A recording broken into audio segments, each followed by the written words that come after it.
to Costly Conversations. I'm super excited because we have Dianna Muller with us today. How you doing? Fantastic. Thanks for having me. I'm so glad you're here. Did I say your last name right? Could you say that for me? It's Muller like Fuller. Muller like Fuller. Okay, cool. But I answer to a lot of things, so.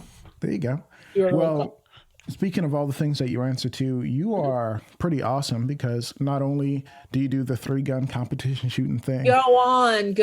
I'll just, But you also have founded an awesome organization that every single event that I go to, every time I'm on the internet, I'm hearing about the DC Project. Can we touch on that just ever so briefly? Tell me what it is, tell me what it's about, and then we'll get into some crazy stuff. Sure. Well, just to give some background, I'm a retired police officer from Tulsa, Oklahoma. Mm-hmm. I retired early so I could become kind of start a new career of being a professional 3-gun shooter. I was shooting as a hobby and it kind of took off and I retired early. So I was living the dream. So you're pretty good, huh? Yeah, I was just like shooting for a living and having fun. And then I found myself in Washington, D.C. as a tourist with the Michelicks and my husband. And a friend of mine said, "Do you want to meet your legislator?" And I was like, I guess. I had no political aspirations, nothing. It was just a haphazard meeting. And during that meeting, I think God really put it on my heart. I was like, hey, is there something that we should be doing to educate the people in this building? Because they're doing some really bad things with misinformation and ignorance. So from there, the DC Project was started. And then I realized, I thought, can normal people like me really go and talk to their legislators and make a difference? And I can tell you 100% now, from then to now, that yes, you can make a difference. And that's what it's going to take to right the ship, is for us to make a difference. And whether that be, your audience can be the squeaky wheel, they can call 202 I've got it memorized, 202-224-3121 is the congressional switchboard. Double check me on that. And be the squeaky wheel. But then I realized that I only had standing in Oklahoma. I was going to have friends from all 50 states to go to Washington, D.C. and do this thing. And then I realized that, hey, women can have a stronger voice when it comes to the Second Amendment because they don't look like the traditional white, cut off sleeve, bubba teeth, whatever the stereotype is of a gun owner. So so that's how the DC Project started. And now we are a nationwide organization of women trying to safeguard the Second Amendment. That's awesome. Thank you for doing that. What are some of and just ever so briefly, what are some of the things that you guys have been able to do so far? Well, we not only do we have relationships on Capitol Hill, but through the years that we have been going, we've been called to testify. I've testified twice in front of the House Judiciary. We've had ladies in front of the Senate Judiciary, House Oversight. So we testify. And really what I think that we can do is strengthen the Pro 2A legislators' position. They don't have to, they've been bullied by Moms Demand Action in every town for 10, 12 years. Without any kind of counter.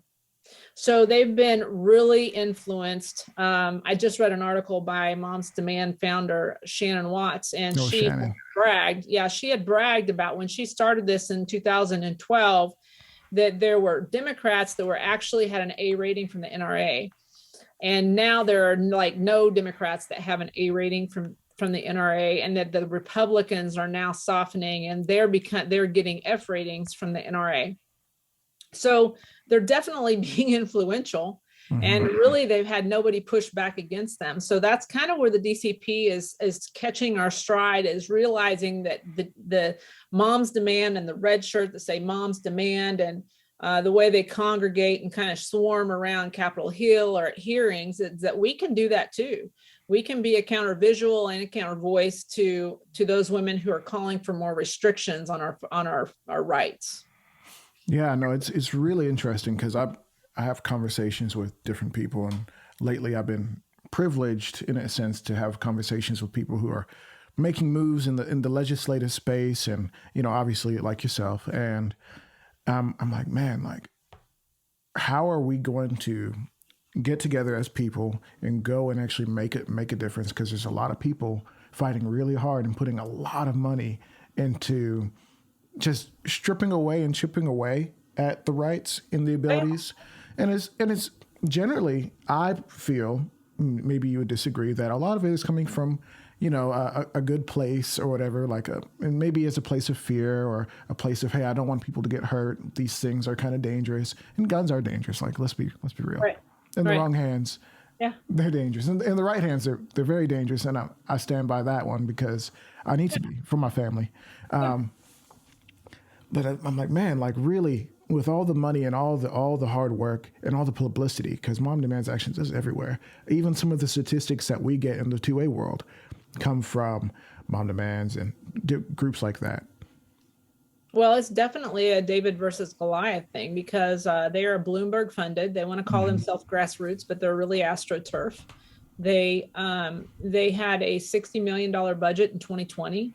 They are intentionally going, they brag about flipping Virginia into an all Democratic anti-gun legislature in 2019. And that's really where I was like, oh man, the fight's in the States. So I asked the women that had been coming to Washington, D.C. with me to turn around and go out and do the same effort at the state level. So now we're a nationwide group. Anybody can join. It's free to join. We need people to join. dcproject.info/join. And just get in the fight. Just get plugged in. Be a number, if nothing else.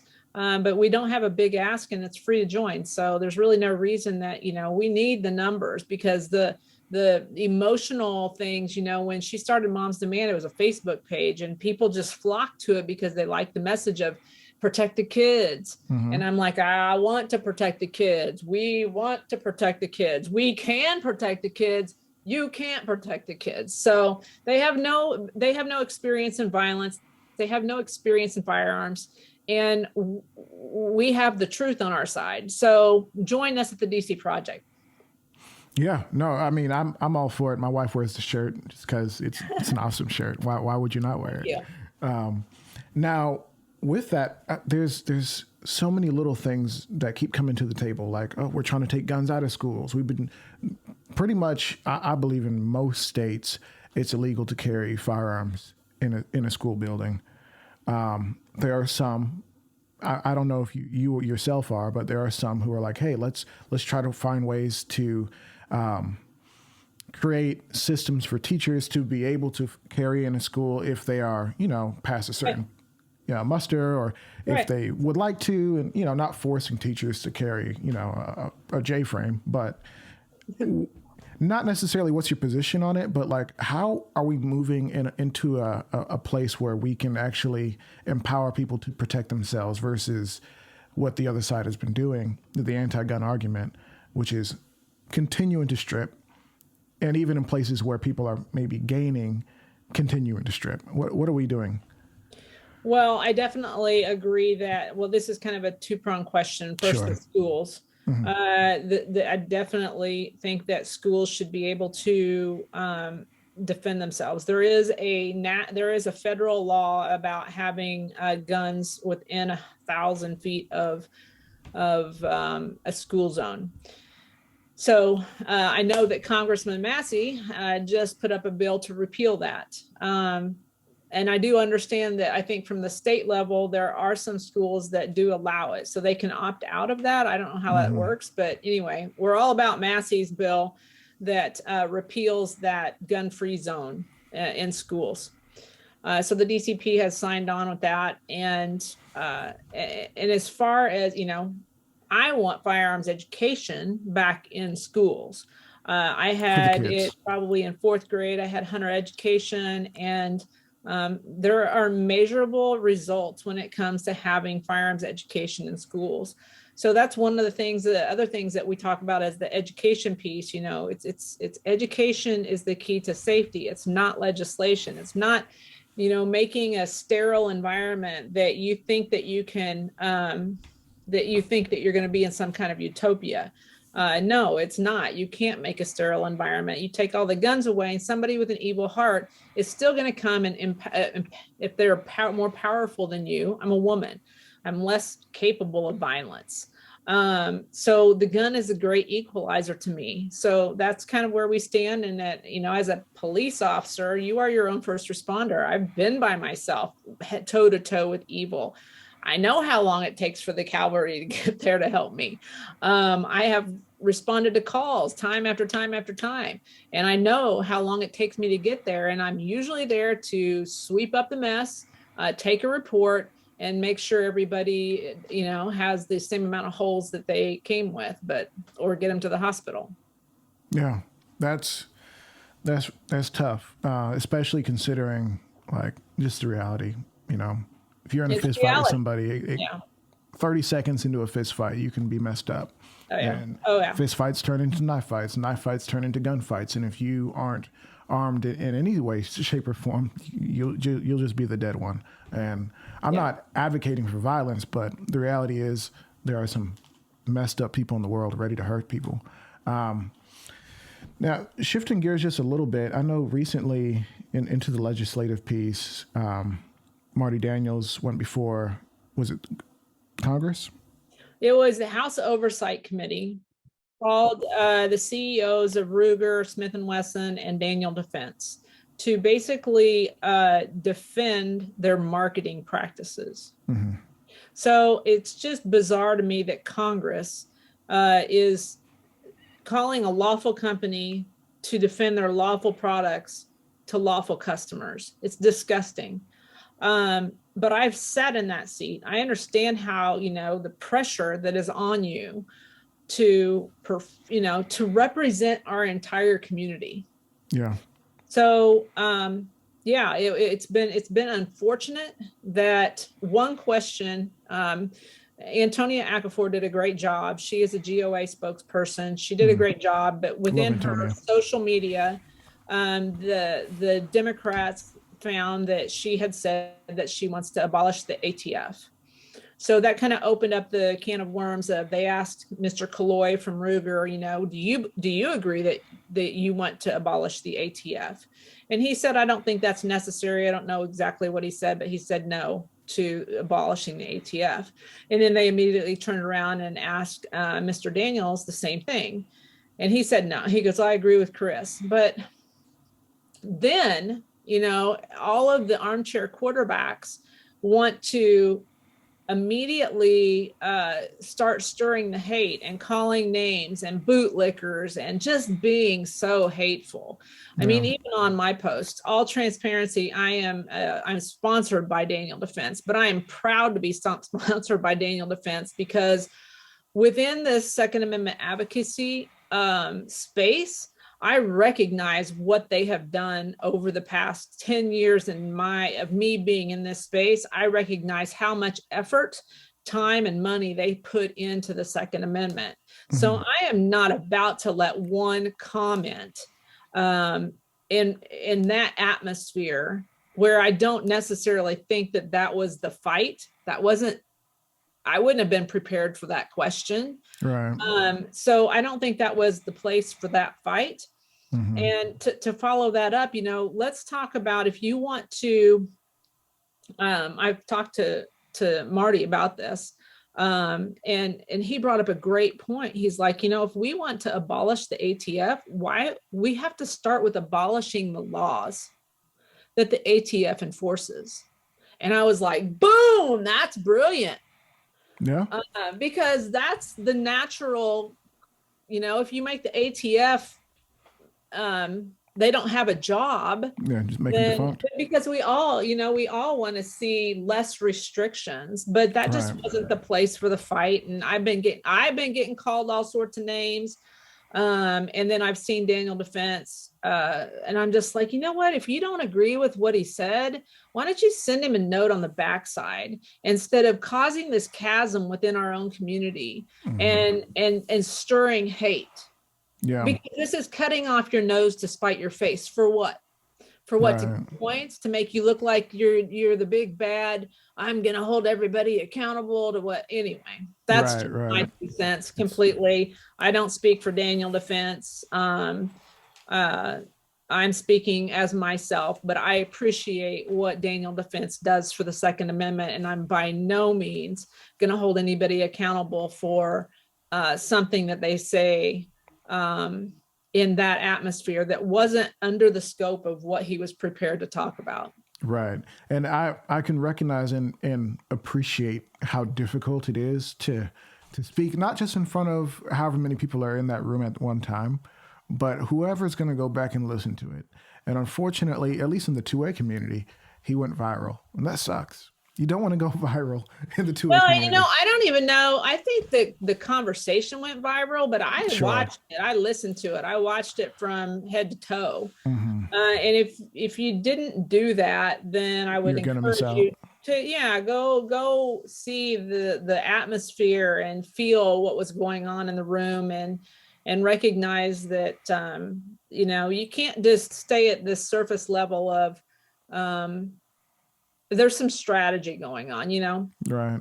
And I think people hate politics, and I know you kind of live in that space now just because I hate it the too. fight. Right. And I'm not saying anything, but it's so interesting to see. And obviously I wish Marty would have said something slightly differently, just for the sake of everybody. And how many times? I don't know if there's a thing that he could have said. I don't know what he should have said. How many times have we said something that we wish we would have said something different? Well, I'm married, so and you say hurtful things. You say things that you're not even really thinking, and maybe you say something because you think you're being smart, and it's just not. That ain't it, Chief. Yeah.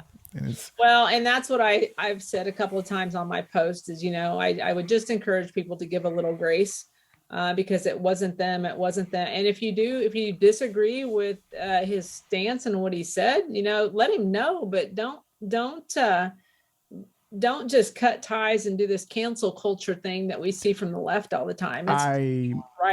Honestly, I think, people have joked around and said like people who are more right wing actually invented cancel culture. The people who are more left wing took it, and now we're kind of all upset that, it's like, oh, well, this guy did something kind of bad or heinous. It's like, well, if you suck, you suck. But now it's like good people who are really trying to make a difference in the world. Now we're not going to buy your rifle. And, honestly, Daniel Defense rifles a little too expensive for my blood. I don't have the sponsorship. You buy once, you cry once on things in life. And that's one of those things. Hey, the DDM-14, man. Those are nice. I've shot one. It was nice. Like, it was the nicest rifle I've shot. Hey, we want to take 30 seconds and shout out the merch store. Go to glockbay.com, check out the Armed Atlas collection, and see if there's something that you love. Costly Freedom tees, they're great. It's about making the country just a little bit better for your kids, for your grandkids, and whatever that looks like for you. I'm hoping it means more freedom. I'm hoping it means more love for your family. And go grab a shirt, support what we're doing here. Well, I'm stupid impressed. This is our first year shooting with them. And I just got back from Rocky Mountain 3-Gun, which is in Raton, New Mexico. Beautiful NRA Whittington Center. If you've never been there, let's go shooting, because you know why? This is National Shooting Sports Month. But anyway, I floored myself with how well I shot my long range. Long range has always been kind of my arch nemesis. And man, I started to think after I went 1 for 1 on like 19 targets from 200 to 400 and some wanky ass positions. And I was like, holy cow, maybe I am all right. The gun, sometimes you gotta get into something a little smoother. I ended up winning, so I'll attribute you won. That. Congratulations. Yeah, I did. Hi, lady. So there you go. I was pretty stoked, because I've been a keyboard warrior for months now, and I haven't really been practicing. I haven't been shooting, and I'm soft. So you go back up to like 7,000 feet and you try to shoot stuff. And I was just like, it was tough. All of it was great, but I was hurting at the end of every stage. I believe it.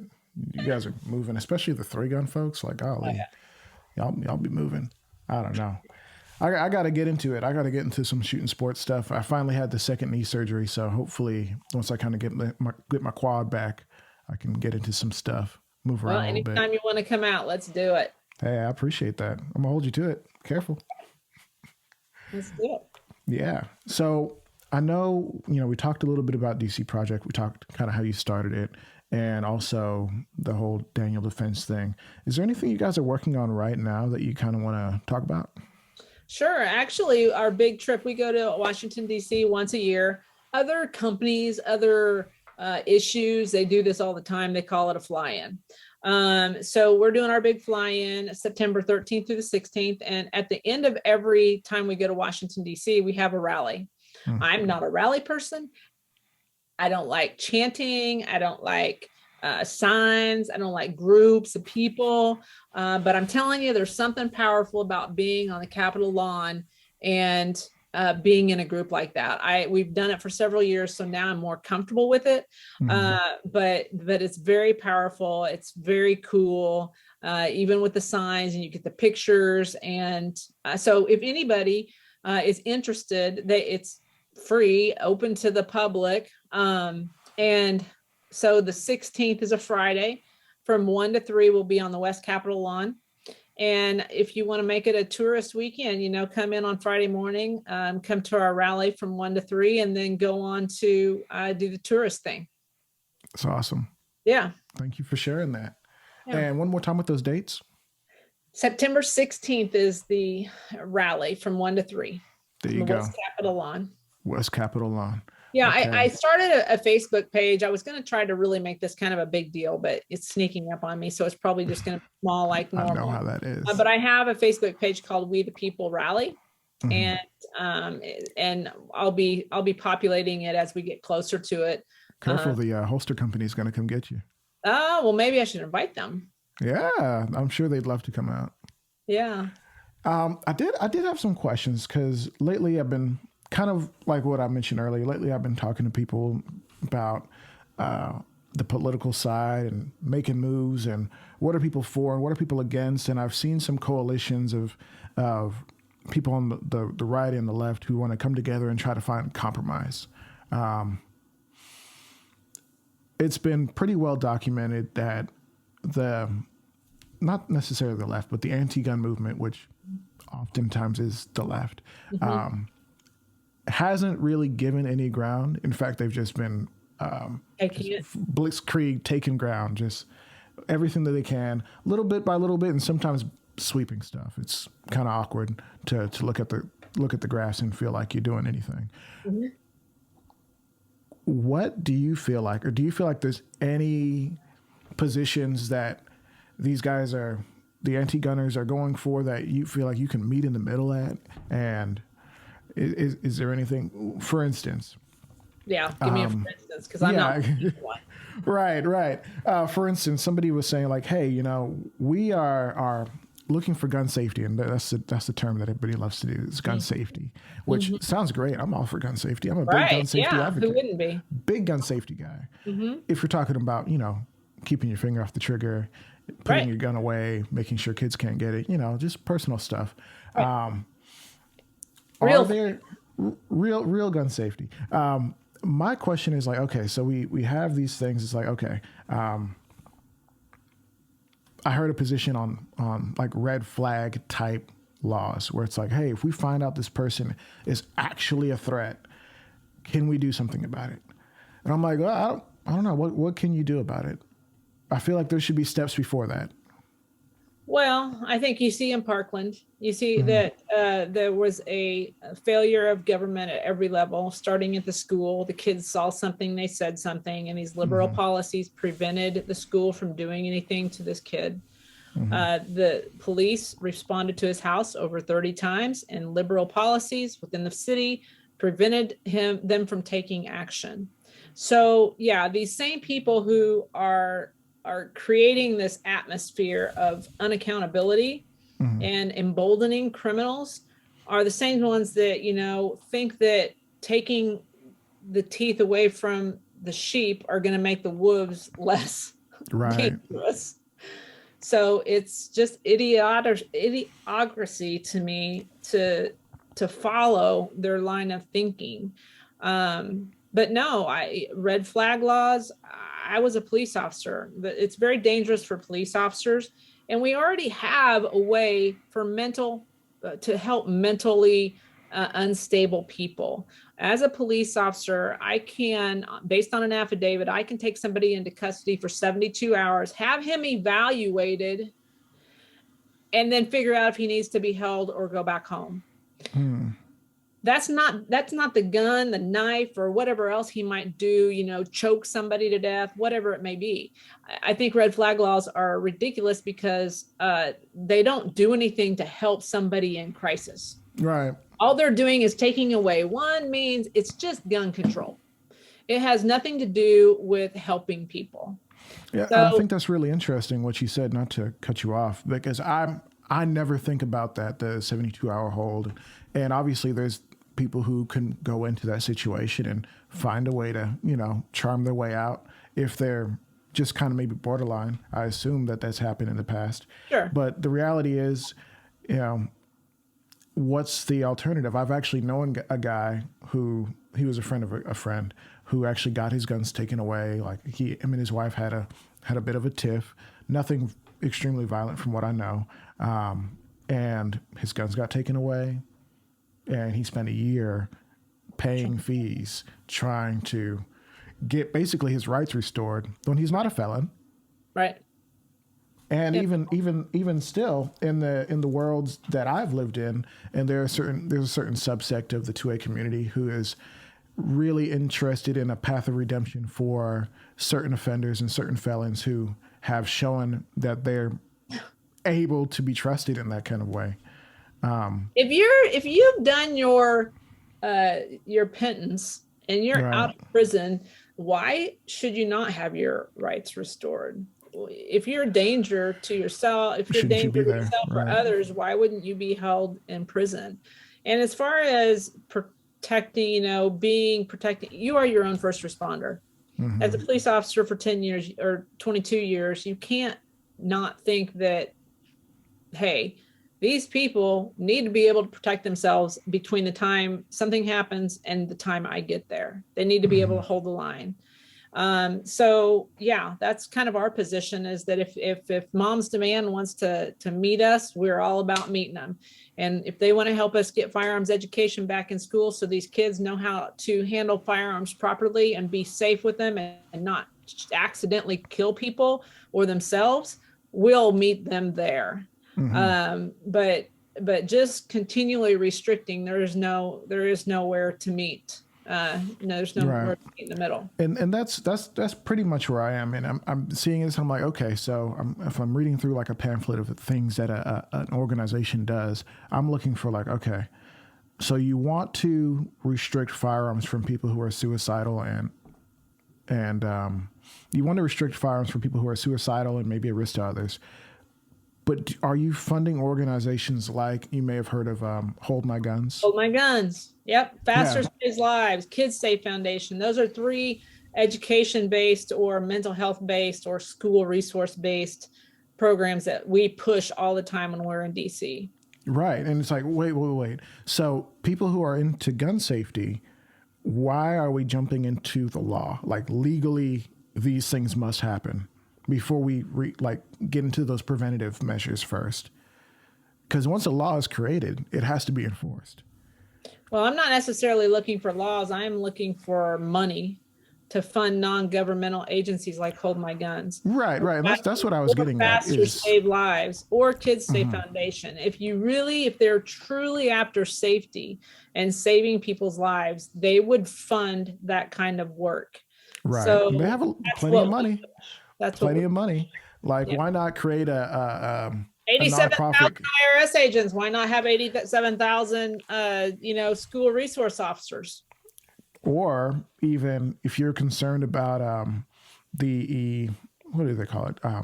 Constitutional carry. I'm blanking on names this late. Yeah. You're concerned about constitutional carry. Why don't you go ahead and give out scholarships for people to go take a gun safety course?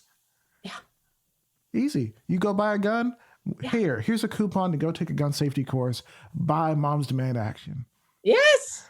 I mean, somebody might say, I don't want their money. Well, then don't use a coupon.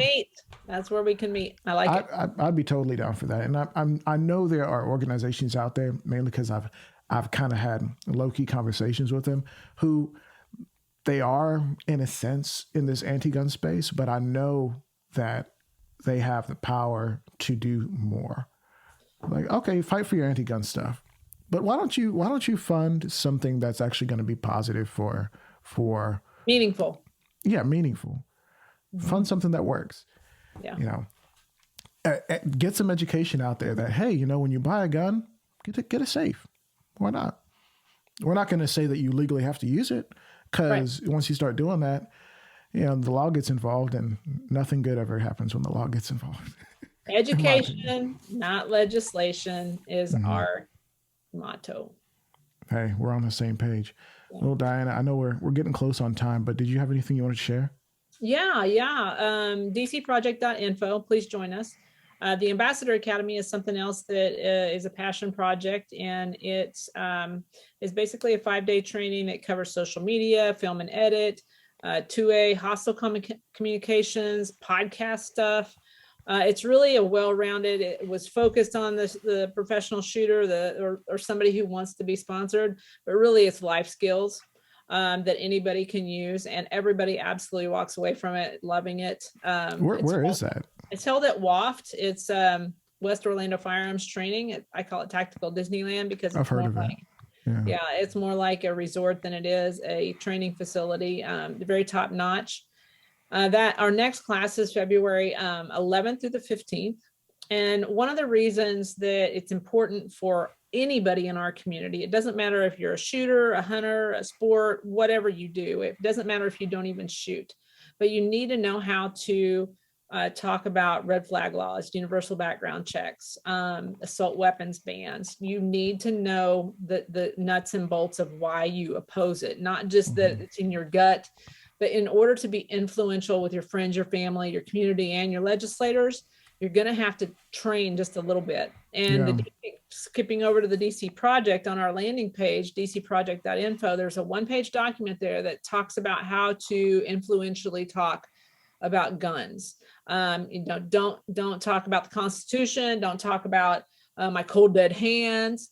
My rights. Those kind of things to stay away from. Use emotion, use stories, your own stories, things like that. So anybody can go and get that for free. You can join DC Project for free. And then the Ambassador Academy, the next class is February 11th through the 15th. But isn't the DC Project for girls? It is, but we got dudes. We got dudes in our ranks. Honestly, I just look at Moms Demand Action. I was like, I just want to do what they do with the different message. And it's a David to Goliath thing because of the disparaging in the support. We got about a $200,000 budget, and they've got a $60 million budget. Whoo-wee. Okay. So, well, let's hopefully somebody sees this and says, like, shoot, I want to throw a mill, make it happen. Yeah, that it would be amazing. We need our own Michael Bloomberg, that's for sure. Yeah, absolutely. But we've got ladies that are going to city council meetings. We got ladies that are running for office. And really, I want to encourage your audience. This is up to we the people. Mm-hmm. Our founding fathers gave us this beautiful document, and we're just not using it. And if you want to make a difference, you're going to have to get engaged. You can't just sit back on your laurels and think that I don't like politics, because politics likes you. Mm-hmm. They like you to be dumb and not paying attention so they can fleece the world. So locally, statewide, nationally, whatever it may be, run for office. And if you don't think you're capable or you're qualified, then find somebody that is, and give them your time, your talent, and your treasure. That's right. I love it. Thanks so much, Dianna. I appreciate you coming on, and I hope that people will take a second. Maybe I don't know what the minimum donation is for your organization, but hey, whatever it is. There isn't. Give us $10, give us $20, give us 25 million bucks. We'll take it all. Hey, I love it. Please follow me on Instagram, Die3Gun. And then DC Project Foundation and Ambassador Academy is on there too. Thank you very much. Dianna, thanks so much. And for everybody watching or listening, keep it costly.